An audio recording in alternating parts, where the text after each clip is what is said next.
পরম করুণাময় পরম দয়ালু আল্লাহর নামে।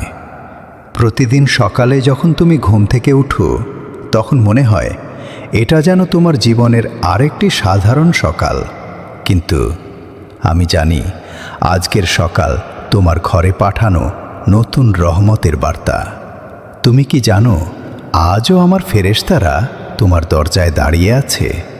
হে আমার প্রিয় বান্দা, তুমি ক্লান্ত, আমি তোমার মুখের দুঃখ দেখি, তোমার বুকে চাপা কষ্ট অনুভব করি, তোমার চোখের প্রতিটি অশ্রুর শব্দ আমি শুনতে পাই।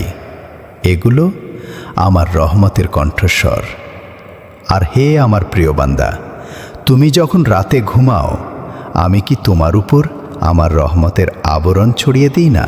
তুমি কি সত্যিই ভাবো তুমি একা? না, কখনো না।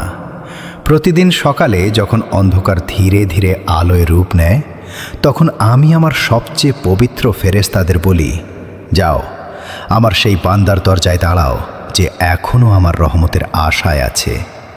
ফেরেশতারা তখন তোমার ঘরের চারপাশে ঘুরে বেড়ায়, তোমার দেয়ালের ওপর আমার দৃষ্টির ছায়া হয়ে দাঁড়ায়। তারা তোমার রান্নাঘরে যায়, তোমার সন্তানদের প্রতিটি খাবারে আমার আশীর্বাদ ছড়িয়ে দেয়। রাতে আমি তোমার ঘুমকে ঘিরে রাখি, তোমার ঘরের বাতাসে শান্তি ভরে দিই। আর তুমি যখন দুঃখে ডুবে ভাবো কে আমার, আমি আকাশকে বলি তুমি আমার, শুধু আমার।